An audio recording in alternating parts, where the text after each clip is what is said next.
할렐루야. 오늘 고등부 예배에 나오신 여러분들을 주님의 이름으로 환영하고 축복합니다.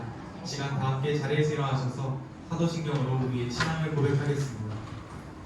나는 전능하신 아버지 하나님 천지의 창조주를 믿습니다. 나는 그의 유일하신 아들 우리 주 예수 그리스도를 믿습니다. 그는 성령으로 잉태되어 동정녀 마리아에서 나시고 본디오 빌라도에게 고난을 받아 십자가에 못 박혀 죽으시고 장사된 지 사흘 만에 죽은 자 가운데서 다시 살아나셨으며 하늘에 오르시어 전능하신 아버지 하나님 우편에 앉아 계시다가 거기로부터 살아있는 자와 죽은 자를 심판하러 오십니다. 나는 성령을 믿으며 거룩한 보험교회와 성도의 구제와 죄를 용서받는 것과 몸의 부활과 영생을 믿습니다. 아멘.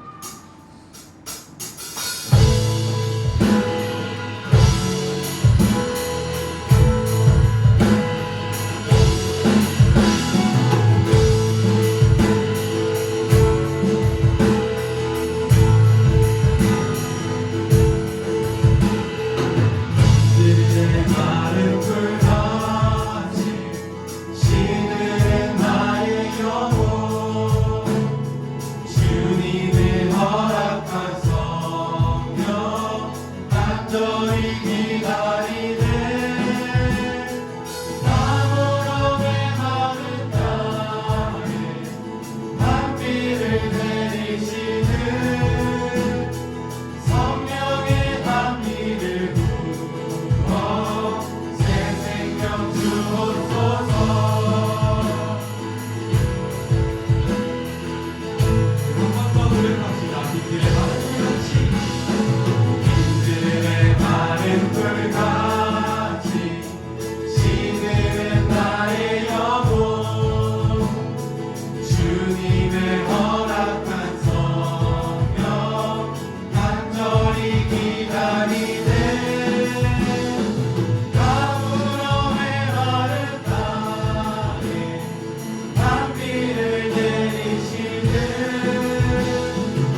주를 찬양 높은 곳을 향해 주를 찬양 모든 만물들은 주를 찬양하라 왕의 왕 되신 예수 다스리시는 예수 생명 있음을 찬양 손을 높이 들고 손을 높이 들고 주를 찬양 높은 곳을 향해 주를 찬양 모든 만물들은 주를 찬양하라 왕의 왕 되신 예수 다스리시는 예수 생명 있음을 찬양해 할렐루야 할렐루야 주를 찬양 할렐루야 주를 찬양 생명 있음을 찬양해 할렐루야 주를 찬양 할렐루야 주를 찬양 생명 있음을 찬양해 손을 높이 들고 손을 높이 들고 주를 찬양 높은 곳을 향해 주를 찬양 모든 만물들은 주를 찬양하라 왕의 왕 되신 예수 다스리시는 예수 생명 있음을 찬양해 손을 높이 들고 손을 높이 들고 주를 찬양 높은 곳을 향해 주를 찬양 모든 만물들은 주를 찬양하라 왕의 왕 되신 예수 다스리시는 예수 생명 있음을 찬양해 할렐루야 주를 찬양 할렐루야 주를 찬양 있음을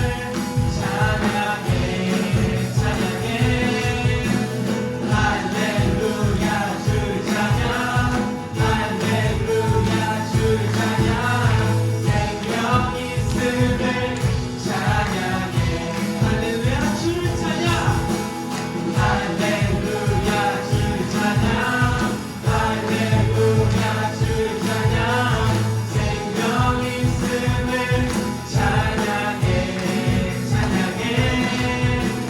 할렐루야 주를 찬양 할렐루야 주를 찬양 생명 있음을 찬양해 생명 있음을 찬양해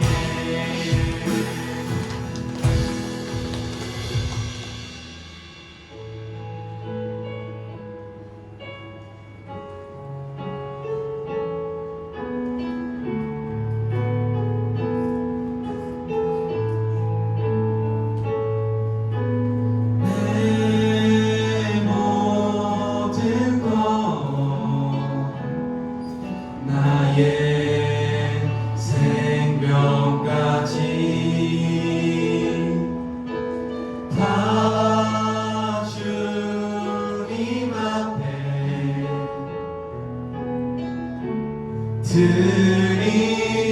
드립니다 주 임재 안에서 이제 내 영혼 자유에 내가 주의 거룩한 이름을 높이며 예배하리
많으신 하나님, 오늘도 가장 복된 자리로 나와 예배드리게 하시니 감사합니다. 한 주간 살아갈 때 나의 뜻을 앞세우며 나의 생각이 우선시 되어 하나님의 말씀에 불순종했던 삶을 회개합니다. 이제 수능이 얼마 남지 않은 고3 수험생 친구들을 위하여 기도합니다. 우리 고3 친구들에게 공부의 지혜를 더하여 주시고 면접을 준비하며 나아갈 때 불안한 마음 내려놓고 담대히 나아가는 힘을 더하여 주시어 하나님께서 예비하신 가장 복된 길로 인도하여 주옵소서. 25, 26일에 있을 교사 리더 찬양단 MT를 위하여 기도합니다. 모든 시간 순서 가운데 주님께서 함께하여 주사 하나님을 더욱 뜨겁게 만나는 시간이 되어 성령 충만케 하소서. 또한 우리의 마음을 열어주사 하나가 되어 서로를 위해 중보하며 나아가는 라이즈 고등부 되게 하옵소서. 이제 말씀을 듣습니다. 우리의 귀가 열리게 하시고 모든 시선을 주님께 두고 나아가게 하소서. 말씀을 전하시는 남기표 전도사님께 영육간의 강건함을 더하여 주사 전해주시는 말씀이 고등부 친구들의 마음의 밭에 온전히 심겨서 열매 맺게 하옵소서. 함께 섬겨주시는 선생님들에게도 오베데돔의 축복의 은혜를 더하여 주옵소서. 세상의 것을 쫓아가는 삶이 아닌 하나님을 우선순위에 두고 나아가는 우리가 되게 하옵소서. 은혜의 축복과 믿음을 더하여 주사 말씀 따라 살아가는 고등부 아이들이 되게 하옵소서. 오늘도 감사드리며 이 모든 말씀 우리를 늘 사랑하시는 예수님의 이름으로 기도드렸습니다. 아멘.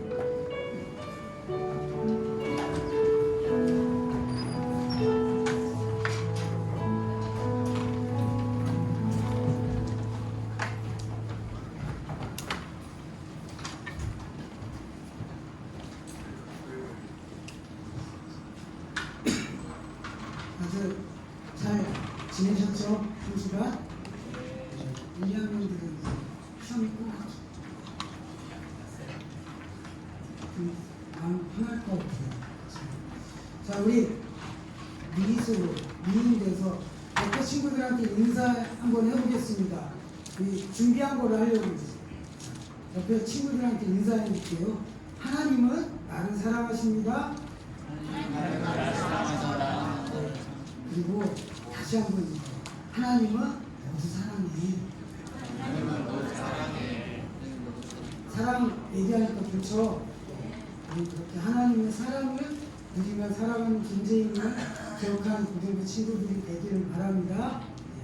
원래 크게 알기를 원했는데 처음 하는 걸 아까 교사 모임할 때 처음 하는 건데 소리가 크면 뭐가 있겠죠 그랬는데 다 짜고 한 번 더 해볼까요, 쌤들? 안 해도 될 것 같으면 그냥 안 해도 한 주 지나다 보면 좀 더 좋아질 수도 있을 것 같아요. 조금씩 바로 말씀 전하는 것보다 이런 것도 좋을 것 같아서 한번 준비해봤어요. 자, 오늘 본문을 한번 찾아볼게요. 사도행전 19장의 말씀입니다.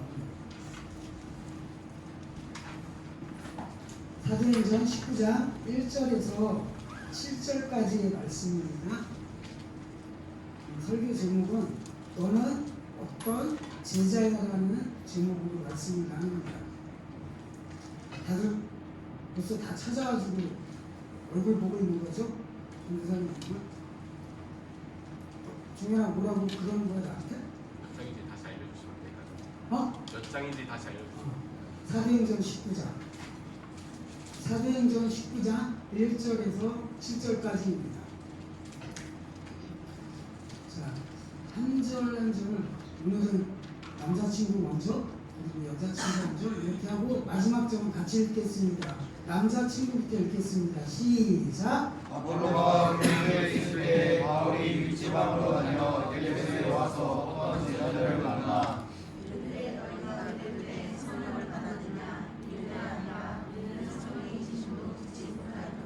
바울이 이르되 그러면 너희가 무슨 세례를 받았느냐 대답하되 요한의 세례니라.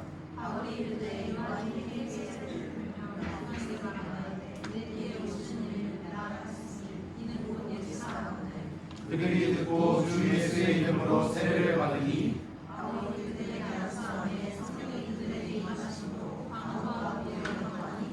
모두 12사람쯤 되니라. 아멘.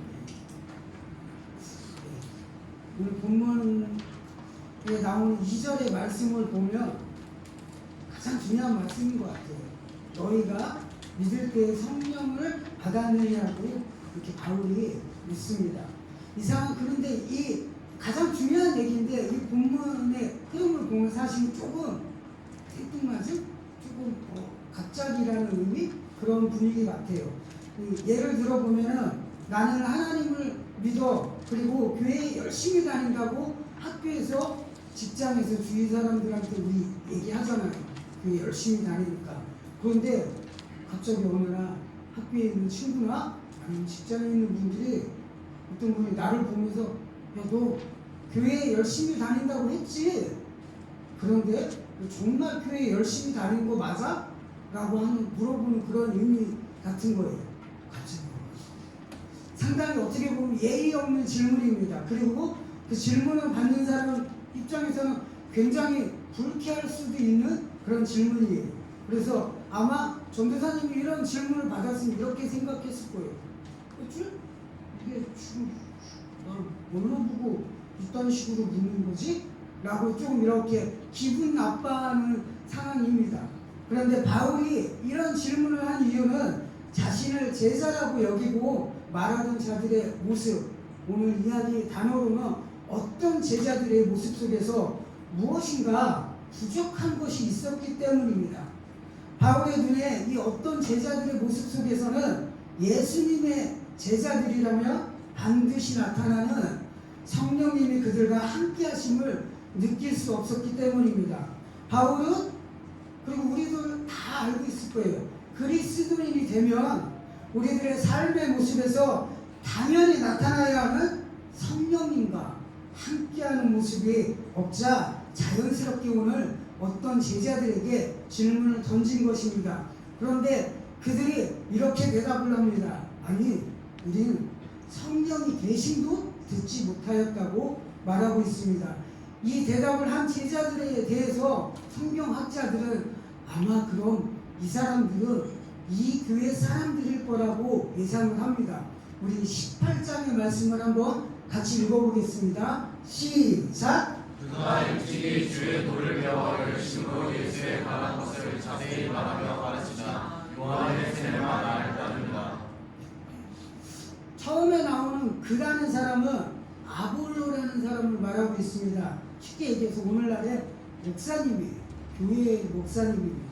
그리고 그는 그 목사님인데 유대인이었고 거기다 전도사님은 틀리게 말도 잘하고 그리고 굉장히 성경에 능통한 자라고 오늘 성경에서는 이야기하고 있습니다. 즉 목사님들 중에서도 사역자들 중에서도 저 사람은 진짜 하나님으로부터 많은 달란트를 받은 것 같아 생각하게 하는 그런 사람이라는 것입니다. 그렇지만 안타깝게도 에베소 교회의 목사였던 아볼로는 오늘 말씀을 보면 물 세례만 알고 있어서 교회의 성도들에게 성령 세례는 전하지도 못하고 있다고 이야기하고 있습니다. 우리는 하나님의 아내이기 때문에 사람들을 볼 때 그 사람의 속까지 알 수도 없고 그 사람의 내면을 알 수도 없어요. 100% 확신할 수 없습니다. 그렇지만 지켜보다 보면 알 수 있는 것들이 있습니다. 어떤 사람과 교제를 하고 그리고 이야기를 나누다 보면 즉 만나고 그 속마음을 나누다 보면 우리가 스스로 느낄 수 있다는 것입니다. 이 친구가 말하는 것처럼 이 친구는 정말 하나님을 잘 믿고 따르는 사람인지 하나님의 영에 이끌려서 순종하는 삶을 살아가는 그런 참된 하나님의 자녀인지 아니면 말로는 야 나 교회 열심히 다녀 나도 예수 믿는 사람이야 제자라고 말하지만 그와는 반대되는 삶을 살아가는 사람인지 우리가 알 수 있고 그리고 느낄 수 있다는 것입니다. 오늘 요한복음의 14장의 말씀을 우리가 한번 같이 읽어보겠습니다. 시작! 내가 아버지께 구하겠으니 그가 어떤 보혜사를 너희에게 주사 영원토록 너희와 함께 있게 하리니 너희는 그를 아니 그는 너희와 함께 거하시며 또 너희 속에 계시겠습니다. 내가 너희를 고아와 같이 내버려두지 아니하고 너희에게로 오리라. 왜? 그렇게 알 수 있고 느낄 수 있는 이유는 내 속에는 하나님의 영이신 성령님이 언제나 우리와 함께 계시기 때문입니다. 그렇지만 오늘 본문의 제자들이라 말하는 이 어떤 제자들은 바울이 봤을 때 그들의 모습은 그다지 신통치 못했다는 것을 이야기하는 것입니다. 전도사님이 교회 열심히 다닌다고 그러면서 악기로 봉사하고 이것저것 봉사를 하는데 그냥 겉모습만 그렇고 속으로는 이거 언제 때려치지 한다고 그랬으니까 해야지 그런 것처럼 별로 그들의 삶을 신통치 못했던 것 같아요. 입술로는 난 예수님의 제자라고 말하는데 예수님의 제자인지 아니면 그냥 불신자인지 알 수도 없는 모습이 나타나고 세상에서는 교회 다닌다고 그러는데 세상에 나가서 손가락질 받는 대상이고 삶에는 증거가 없습니다. 활기도 없고 그리고 능력도 없고 현실의 문제들에 눌려서 우리에게 주신 이 땅에서의 천국의 삶, 구원의 삶을 보이지 않는 그런 삶을 살아가고 있다는 것입니다. 안타깝지만 우리가 전도하자고 친구 추청잔치 열릴세 할 때마다 우리가 전도하자고 이야기할 때마다 그때마다 가장 많이 나오는 말 학교에서 학원에서 직장에서 기독교에 대한 인식이 너무 안 좋아져서 그 이야기하는 게 너무 부담돼요. 이렇게 이야기하는 것처럼 지금 이 시대의 교인들처럼 그리고 이 시대의 교회처럼 세상으로부터 얻어터지고 밟히고 손가락질 당하는 그런 교회, 그런 성도의 모습이라는 것입니다. 그런데 이것은 온전한 성도의 모습, 온전한 교회의 모습이 절대 아닙니다. 그래서 바울은 물 세례만 받고 오늘 요한의 세례만 알고 제자라고 불려지기를 원했던 자들에게 너희가 믿을 때에 성령 세례를 받았느냐고 묻고 있는 것입니다. 누가복음 3장의 말씀을 전도사님이 한번 읽어줄게요. 요한이 모든 사람에게 대답하여 이르되 나는 물로 너희에게 세례를 베풀거니와 나보다 능력이 많으신 이가 오시나니 나는 그의 신발끈을 풀기도 감당하지 못하겠노라. 그는 성령과 불로 너희에게 세례를 베푸실 것이요. 오늘 이 제자들은 세례 요한의 세례만 알고 있었습니다. 근데 요한은 말씀을 통해서 자신이 주는 물 세례에 만족하는 삶이 되지 말라고 이야기하고 있습니다. 자신이 베푸는 세례에 만족하는 삶이 아니라 예수님이 베풀어 주실 불 세례, 즉 성령 세례를 받으라고 오늘 말씀을 통해 선포하고 있는 것입니다. 물 세례는 우리 사람들이 주는 것입니다. 물 세례는 회개의 세례입니다. 세례 요한이 베푼 것이고 사람이 베풀어요. 그래서 사람을 통해서 역사하시고 사람을 통해서 회개의 세례를 받고 그리고 우리가 믿음 안에서 거듭나게 되는 세례입니다. 그렇지만 이 성령 세례는 위로부터 내려오는 세례를 이야기하는 것입니다. 하나님이 직접 부어주시는 것입니다. 예수님이 위로부터 직접 내려주시는 그 성령 세례를 이 자리에 있는 모든 친구들이, 모든 사람들이 받기를 원합니다. 사람이 준 이 세례 요한이 준 그 물 세례로 만족하지 말고 그리고 위로부터 내려지는 성령 세례를 받으라는 이 바울의 권고에 에베소 교인들은 결단을 하였습니다. 그리고 세례를 받습니다. 우리 6절과 7절의 말씀 한번 같이 읽어볼게요. 시작. 너희 그들에게 안수함에 성령이 그들에게 임하심으로 방언도 하고 예언도 하니 모두를 그 사람들은 되리라. 이거 줘야 되는데 그렇다면 던져줄 수도 없고 사탄은 졸지 말고 집중하는 시간이 되기를 바랍니다. 말씀으로 보면 그렇게 성령 세례를 알지 못했던 자들이 오늘 결단을 하고 바울을 통해서 안수를 받습니다. 그리고 그 결단의 사람들에게 성령이 임하시고 성령 충만이 임하시고 방언도 하고 그리고 그들은 예언하는 삶을 모습을 성경을 통해서 이야기하고 있습니다. 사도행전 1장을 통해 보면 예수님께서는 당신이 믿고 따르는 제자들에게 우리 같은 예수님을 따르는 제자들에게 교회를 세우라 그리고 가르치라 전도하라고 명령해 주셨습니다. 그런데 그 사역에 앞서서 예수님께서는 가장 먼저 무엇을 이야기했나요? 가장 먼저 무엇을 이야기했을까? 이거 질문이에요. 사도행전 1장의 말씀. 사도행전 1장의 말씀.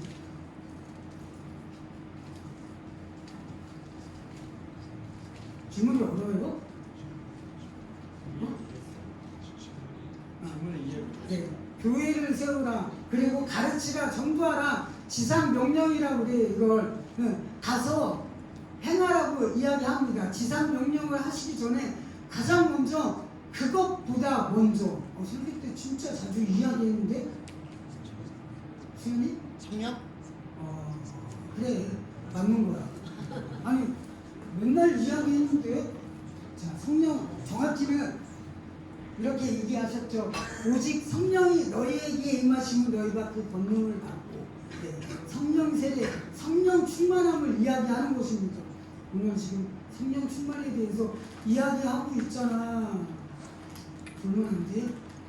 지금 눈만 주시면 우리가 아무리 능력이 있는 것처럼 내가 나 자신을 생각하고 사람들이 야 저 사람 능력 있는 것 같아 이렇게 할지라도 내가 누구보다 지혜와 그리고 지식이 넘치는 사람일지라도 우리는 하나님이 나와 함께하지 않는다면 금방 지쳐버리고 금방 넘어지는 존재들입니다.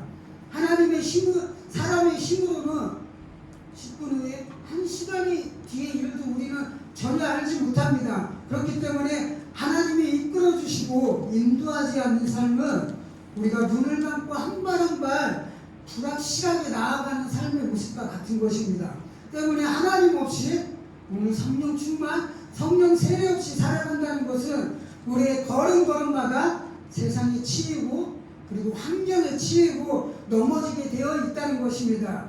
내가 아무리 하나님의 일을 하고 싶고 섬기겠다고 결단하더라도 어느 순간 내 마음의 문제로 인해서 혹은 내게 닥친 물질의 문제로 인해서 내게 닥친 질병의 문제들, 수많은 문제들 때문에 나는 넘어지게 되고 그 문제들이 나를 넘어뜨리게 하는 존재들입니다. 우리의 이런 연약함을 아시는 주님께서는 우리가 성령 세례, 성령 충만함을 받기 전까지는 세상을 향해서 나아가지 말라고 사도행전 1장을 통해서 말씀하여 주시는 것입니다. 그렇지만 반대로 우리가 성령 세례를 받게 되면, 성령 충만한 삶이 되게 되면 우리는 내 삶의 모습과 내 삶의 방식들이 변화되기 시작해요. 그 전까지 들리지 않았던 하나님의 말씀들이 하나하나 들리기 시작합니다. 내 마음 깊은 곳에 그 말씀들이 그리고 심겨지기 시작합니다. 그리고 그 심겨진 말씀들이 떠올라서 내 삶의 방식이, 내 삶의 기준이 변화되기 시작하는 것입니다. 쌤들도 피곤하신 것 같아요. 우리 잠깐만 옆에 기지개 한번 펴요. 제가 좀 이따 공부할 때 내가 봤을 때 졸았던 사람들한테 하나씩 사탕을 줄게요. 사탕 다 나갈 것 같은데 오늘? 조금만 집중하길 바랍니다. 그 심겨진 말씀이 내 삶의 방식이, 내 삶의 기준이 변화시키는 원동력이 된다고 좀 전에 이야기했습니다. 그리고 말씀이 들리고 열렸기 때문에 내가 무엇인가 계획을 세울 때도 내 생각이 먼저가 아니라 말씀을 기준 삼고 말씀대로 행하는 삶의 모습들이 우리의 모습 속에서 나타나기 시작합니다.